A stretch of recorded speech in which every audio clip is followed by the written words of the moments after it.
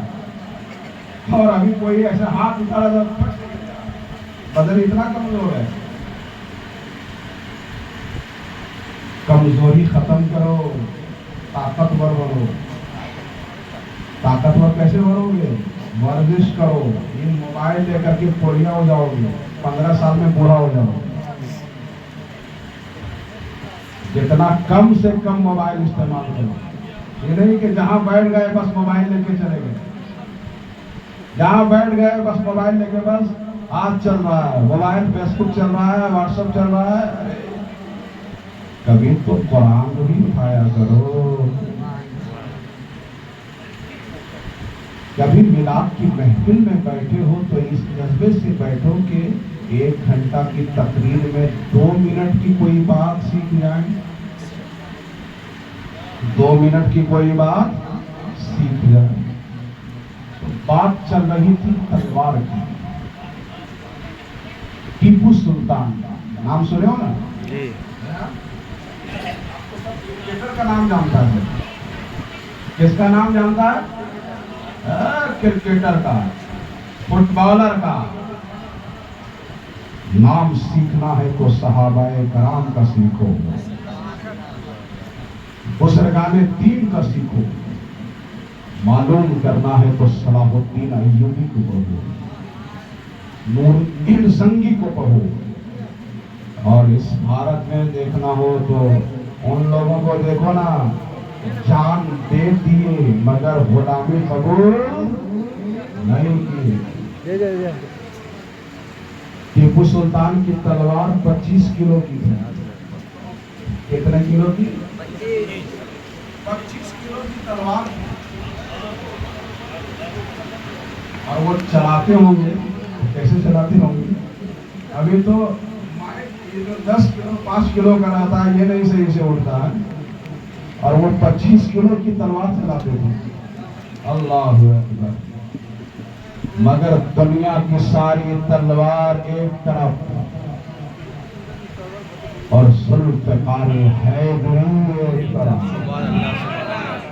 لا فتح الا علی، لا سیف الا ذوالفقار۔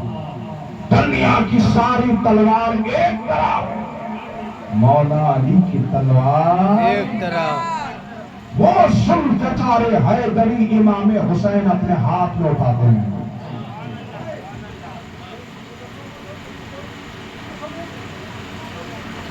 سید الشہداء امیر حمزہ کا تبرک ڈھال اپنی پشت پہ لگاتے ہیں، اور اپنے سر پر ایک امامہ شریف سجاتے ہیں، پگڑی امامہ شریف، وہ امامہ جو ہمارے نبی پاک کا امامہ تھا، سبحان اللہ سبحان اللہ، رسول پاک کا امامہ تھا۔ آج تو لوگ ٹوپی بھی نہیں پہنتے، امامہ شریف تو دور کی بات ہے، ٹوپی بھی لوگ نہیں پہن رہے ہیں۔ پہنو بھائی، اپنے آپ کو پہچانو، اپنے دین کو پہچانو، اپنے مذہب کو پہچانو، اپنی شخصیت کو پہچانو۔ تم دنیا میں غلامی کے لیے نہیں آئے ہو، تم دنیا میں عزت کے لیے آئے ہو، عزت دینے کے لیے آئے ہو، عزت لینے کے لیے آئے ہو۔ کچھ لوگ سمجھتے ہیں عزت حکومت سے ملتی ہے، کچھ لوگ سمجھتے ہیں عزت دولت سے ملتی ہے، کچھ لوگ سمجھتے ہیں عزت تعداد کی کثرت، بہت تعداد ہوگی تو عزت مل جائے گی۔ اور ہم کہتے ہیں حکومت سے عزت نہیں ملتی ہے، دولت سے عزت نہیں ملتی ہے، افراد کی کثرت سے عزت نہیں ملتی ہے۔ کیا خیال ہے آپ کا؟ آج دنیا میں مسلمانوں کی تعداد جتنی زیادہ ہے، آج سے پہلے اتنی تعداد میں مسلمان دنیا میں تھے؟ کبھی نہیں تھے، کبھی نہیں تھے۔ آج دنیا میں جتنی حکومت مسلمانوں کی ہے، آج سے پہلے اتنی حکومت تھی نہیں۔ 50 سے زائد کنٹری مسلمانوں کی ہے۔ آج دنیا میں جتنی دولت مسلمانوں کے پاس ہے، آج سے پہلے کا مسلمان اتنا دولت مند تھا؟ بولو بھائی، اتنا دولت مند آج سے پہلے نہیں تھا۔ مگر یہ بھی ایک حقیقت ہے کہ پوری دنیا میں جتنا ذلیل اور ذلت مسلمانوں کے پاس آج ہے، آج سے پہلے کا مسلمان اتنا ذلیل کبھی نہیں تھا، اتنی ذلت کبھی نہیں تھی۔ کیا وجہ ہے؟ دولت بھی زیادہ ہے پھر بھی عزت نہیں، حکومت بھی زیادہ ہے پھر بھی عزت نہیں، افراد بھی زیادہ ہیں پھر بھی عزت نہیں، تعداد بھی زیادہ ہے پھر بھی عزت نہیں ہے۔ پتا کیا چلا؟ افراد کے زیادہ ہونے سے عزت نہیں ملتی ہے، دولت کے زیادہ ہونے سے عزت نہیں ملتی ہے، حکومت کے زیادہ ہونے سے عزت نہیں ملتی ہے۔ عزت نبی کی غلامی سے ملتی ہے، نبی کی اطاعت سے ملتی ہے۔ کل کے لوگ اتنے اچھے کپڑے نہیں پہنتے تھے، ایک کپڑا پہنتے تھے تو کتنا پیبند لگا رہتا تھا۔ کل کے لوگ اتنے کھانے نہیں کھاتے تھے، بھوکے رہتے تھے اور پیٹ پہ پتھر باندھ کر کے وہ جدھر منہ کر دیتے تھے ادھر کے لوگ کانپنے لگتے تھے۔ ادھر کلمہ پڑھنے والے مسلمان آ رہے ہیں۔ پتا کیا چلا؟ حکومت کی کثرت